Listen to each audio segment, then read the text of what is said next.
మీ సిలబస్లో second topic Mahabharatam అనే విషయం మీద మనం ఇవాళ మాట్లాడుకుందాం. ముందుగా మహాభారతం పంచమ వేదం ఈ విషయాన్ని గురించి కొన్ని విశేషాలు మీరు తెలుసుకోండి. మహాభారతాన్ని సంస్కృతంలో వేదవ్యాస మహర్షి రచించాడు.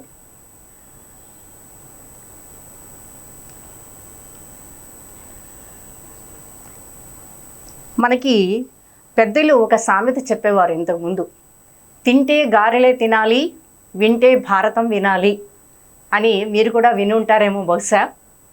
తెలుగు వాళ్ళకి గారెల రుచి ఎంత అనుభవపూర్వకమో మహాభారతం మీద అభిరుచి కూడా అంత అనుభవపూర్వకమే. అందుకని ఆ మహాభారతంలోని కొన్ని అద్భుతమైన విషయాలను మనం చర్చించుకునే ప్రయత్నం చేద్దాం. సంస్కృతంలో వేదవ్యాసుడు మహాభారతాన్ని రచించాడు. దానికి ఆయన పెట్టిన పేరు జయము. మహాభారతానికి వేదవ్యాసుడు పెట్టిన పేరేమిటి? మొట్టమొదట జయము, జయకావ్యము అని. జయం అంటే ఏమిటి? గెలుపు అని కదా. ఏది గెలుస్తుంది, ఏది విజయాన్ని సాధిస్తుంది అంటే అధర్మం మీద ధర్మం గెలుస్తుంది. ధర్మాచరణ చేసేవాళ్ళు అధర్మాచరణ చేసే వాళ్ళ మీద నిరంతరము గెలుపునే పొందుతారు, సమాజంలో గౌరవాన్ని పొందుతారు, వాళ్ళే జయాన్ని పొందుతారు అన్న అభిప్రాయంతో వేదవ్యాసుడు జయము అని ఈ గ్రంథానికి మొట్టమొదట పేరు పెట్టాడు. అయితే ఆ తరువాత దీనికి పంచమ వేదం అనే పేరు కూడా వచ్చింది. పంచమ వేదం అంటే ఏమిటి? 5వ వేదం కదా.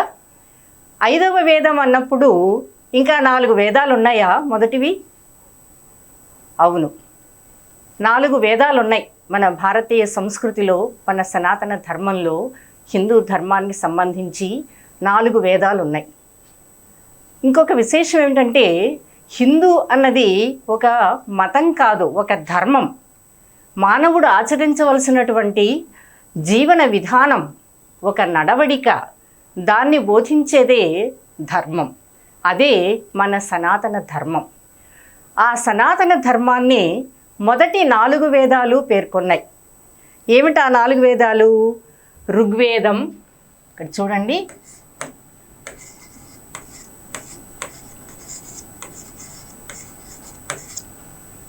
రెండు యజుర్వేదం, 3 సామవేదం, 4 అథర్వ వేదం. ఓకే, ఇవి 4 వేదాల పేర్లు.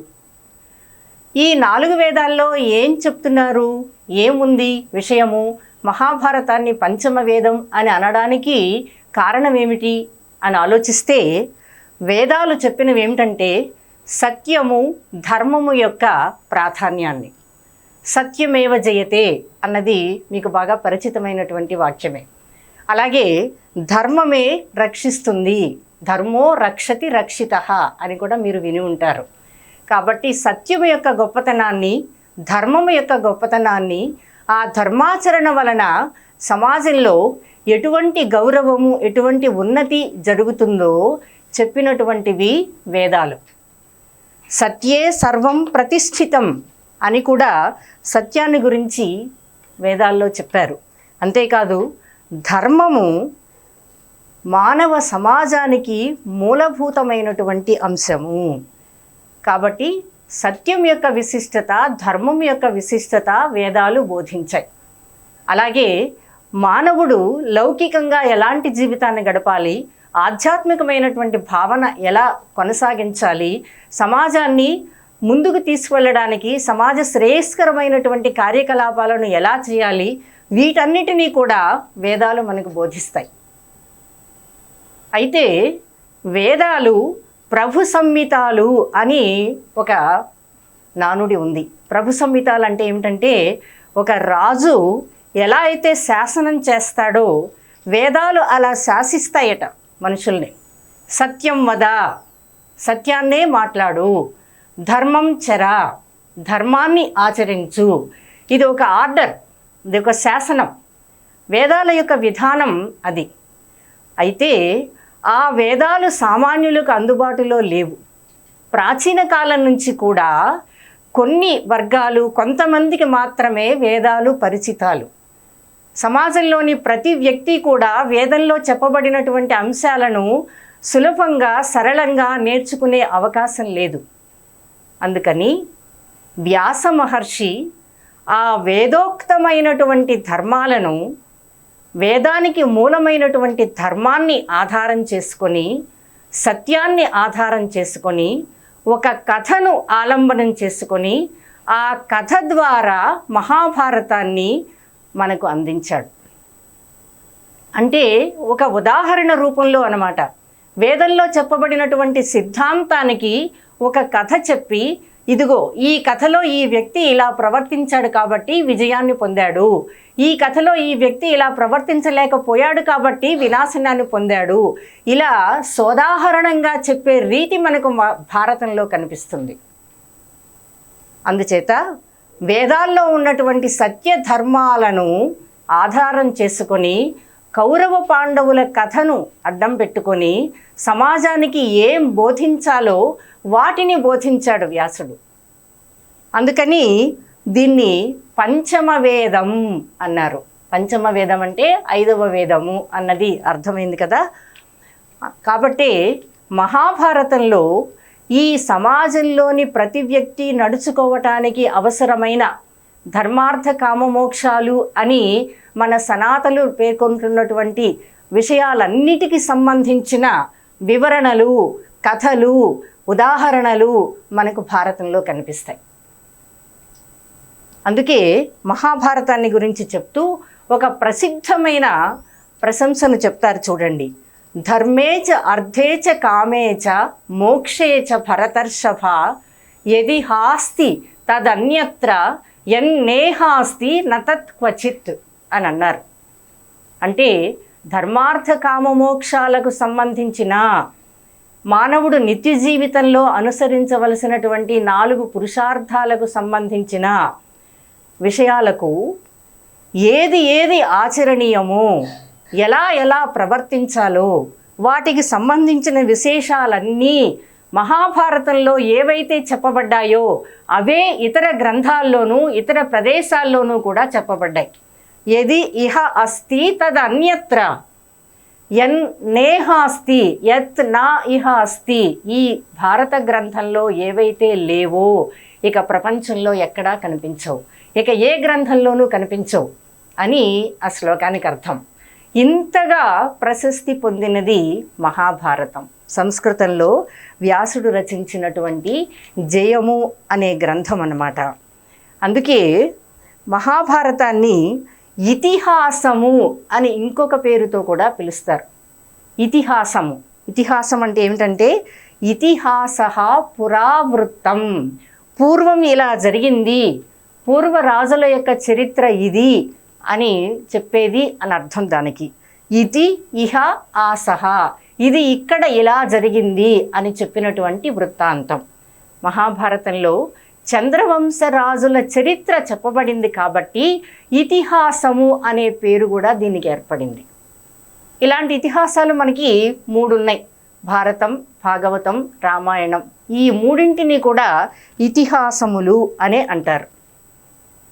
కాబట్టి భారతం వేదాల్లోని కర్మకాండని, వేదాల తరువాత వచ్చినటువంటి ఉపనిషత్తుల్లోని జ్ఞానకాండని, వింటున్నారు కదా, వేదాలు కర్మకాండ, ఉపనిషత్తులు జ్ఞానకాండ అని చెప్పబడతాయి. ఈ రెండిటికి సంబంధించిన విశేషాలను తెలియచేసే కథలతో, ఒక సోదాహరణమైనటువంటి వృత్తాంతాలతో వ్యాసుడు భారతాన్ని అందించాడు. ఆయనకు వేదవ్యాసుడు అని కూడా పేరు కదా, అది కూడా మీకు తెలుసు. ఏమిటి వేదవ్యాసుడు అని ఎందుకు పేరు వచ్చింది అంటే, వేదాలు మొట్టమొదట అపౌరుషేయాలు అని పేరు వాటికి. అపౌరుషేయాలంటే ఏమిటి? పురుషుల చేత రచింపబడనివి, పురుషులు రాయలేదు అని అర్థం. అంటే స్త్రీలు రాశారనా? కాదు. స్త్రీలు కానీ పురుషులు కానీ మానవులైన వాళ్ళు ఎవ్వరూ కూడా వాటిని రచించలేదు అనే అర్థంలో అపౌరుషేయములు అని వాటిని పిలుస్తారు. ఇలాగా చూడండి,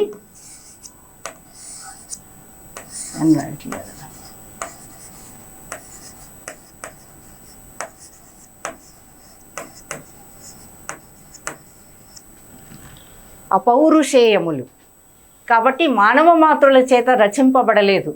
మరి ఎలా వచ్చాయి ఈ వేదాలు అంటే, సాక్షాత్తు పరమేశ్వరుడే ఆ మంత్రాలను ఆ సూత్రాలను చెప్తూ ఉంటే తపోవేత్తలైన మహర్షులు, మంత్రద్రష్టలైన మహర్షులు వాటిని విని వాటిని తరువాత కాలాల్లో శిష్యుల ద్వారా ముఖతః ప్రచారం చేసినట్లుగా మనకు చరిత్ర చెప్తుంది. అందుకే వేదాలకు శృతులు అని ఇంకొక పేరు కూడా ఏర్పడింది. శృతులు అంటే వినబడినవి అని అర్థం. సాక్షాత్తు భగవంతుడే చెప్తూ ఉండగా మహర్షుల చేత వినబడినవి కాబట్టి వాటికి అపౌరుషేయాలు అని, వేదాలు అని పేరు. ఆ వేదాలు ఒకే రీతిలో కలసిపోయి దీనిలో విషయాల దానిలో విషయాల అనే భేదం లేకుండా ఒకే రీతిలో ఉన్న వాటిని వ్యాస మహర్షి చూసి, ఇదిగో ఈ విషయాలున్నవన్నీ కూడా ఋగ్వేదము, ఈ విషయాలన్నిటినీ యజుర్వేదంలో ఉంచవచ్చు, ఈ విషయాలన్నిటినీ ఈ సూత్రాలు ఈ మంత్రాలన్నిటినీ సామవేదంలో ఉంచవచ్చు, ఇక మిగిలిన వాటిని అథర్వవేదంలో ఇలా ఉంచవచ్చు అని ఆలోచించి వింగడించాడు. వింగడించడం అంటే వేర్పాటు చేయటము. విడివిడిగా వాటికి ఒక ప్రత్యేకమైన స్వరూపాలను ఏర్పరిచి 4 వేదాలను ప్రత్యేకంగా మనం చూడటానికి వీలుగా ఆయన రూపొందించాడు. అందుకని ఆయనకు వేదవ్యాసుడు అనే పేరు వచ్చింది. వేదవ్యాసుడు కనుక 4 వేదాల సారాన్ని ఆయనే చూశాడు కనుక 4 వేదాలను వింగడించి ఒక ప్రత్యేకమైన రూపాలను తయారు చేశాడు కనుక ఆ వేదోక్తమైన ధర్మాలకు ఒక కథను ఆధారం చేసుకొని మహాభారతాన్ని మనకు అందించాడు.